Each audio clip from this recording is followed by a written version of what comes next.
সম্মানিত সুধী, আজকে বাংলাদেশে প্রথম কদরের রাত। যদিও বাংলাদেশে 27 তারিখের রাতটাকে খুব বেশি গুরুত্বের সাথে পালন করে, কিন্তু আসলে রমজানের শেষ দশকের 5টি বেজর রাতের যে কোনো রাতে কিন্তু কদর হয়ে যেতে পারে। তাই বুদ্ধিমান মুমিনের কাজ হচ্ছে 5টি বেজর রাতের প্রতিটি রাতেই সমানভাবে সমান গুরুত্বের সাথে ইবাদত করে যাওয়া, তাহলে কিন্তু কদর আর মিস হবে না। আল্লাহ রাসূল সাল্লাল্লাহু আলাইহি সাল্লাম বলেছেন, মান হুরিমা খায়রাহা ফাকাদ হুরিম। যে ব্যক্তি এই কদরের বরকত মাহাত্ম্য থেকে বঞ্চিত হলো, সে আসলেই বঞ্চিত হলো। কারণ পুরো রমাদানের মূল আকর্ষণ হচ্ছে এই কদরকে ঘিরেই সবকিছু। সো এই কদরের বরকত থেকে যারা বঞ্চিত হলো ফাকাদ হুরিম, তারা আসলেই বঞ্চিত। হি ইজ দ্য লুজার, সে আসলেই বঞ্চিত। আমরা বঞ্চিত হতে চাই না, আমরা গেইনার হতে চাই, আমরা বারাকা রহমত হাসিল করে নিতে চাই। আল্লাহ রাসূল সাল্লাল্লাহু আলাইহি ওয়াসাল্লাম ইরশাদ করেছেন, ফালতামিসু ফিল আশরিল আওয়াখির মিনাল বিতর। রমজানের শেষ 10 দিনের মানে শেষ দশকের বেজর রাতগুলোতে কদর তালাশ করো। তার মানে বাংলাদেশে আজকে থেকে শুরু হয়ে গিয়েছে। তার মানে 21-এর রাত, 23-এর রাত, 25-এর রাত, 27-এর রাত এবং 29-এর রাত, এই 5টি বেজর রাত, অড নাইটসগুলো, 5টি রাতের যে কোনো একটি রাতেই কিন্তু কদর হয়ে যেতে পারে। এবং কালামুল্লাহ মাজিদে আল্লাহ তাআলা সূরাতুল কদর নামে একটি সূরা নাজিল করেছেন, যেখানে আল্লাহ বলছেন, লাইলাতুল কদরি খায়রুম মিন আলফি শাহর। কদরের রাত 1000 মাসের চেয়ে সেরা। 1000 মাসে হয় 83 বছর 4 মাস।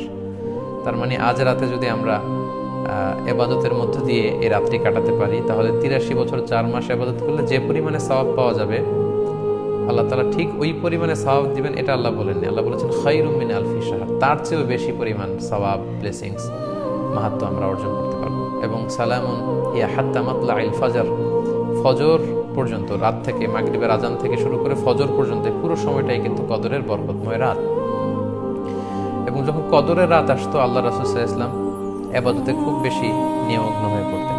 সারা বছরের কখনো রাসূল সাল্লাল্লাহু আলাইহি ওয়াসাল্লাম সারা রাত জেগে ইবাদতের কোনো নজির পাওয়া যায় না, শুধু কদরের এই রাতগুলো ছাড়া বা রমজানের শেষ 10 দিনের এই সময়টুকু ছাড়া।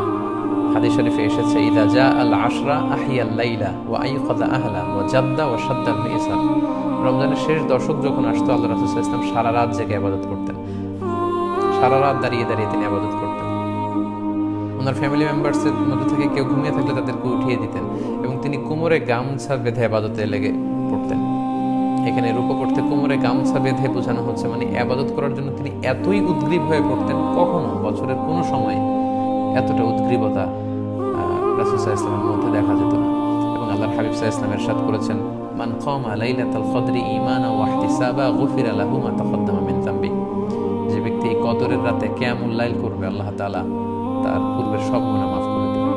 তাই কদরের রাতে আপনারা বেশি বেশি কিয়াম করুন, দীর্ঘ সময় দাঁড়িয়ে নফল নামাজ পড়ুন, লম্বা সময় দাঁড়িয়ে থাকুন, লম্বা রুকু করুন, লম্বা সিজদা করুন। কারণ বান্দা যখন সিজদায় লুটিয়ে পড়ে, তখন সে আল্লাহর সবচাইতে কাছে চলে যায়। আল্লাহর হাবিব সাল্লাল্লাহু আলাইহি ওয়াসাল্লাম বলেছেন, আকরাবু মা ইয়াকুনুল আবদু মির রাব্বিহি ওয়া হুয়া সাজিদুন ফাআকসিরু ফীহি দুআ।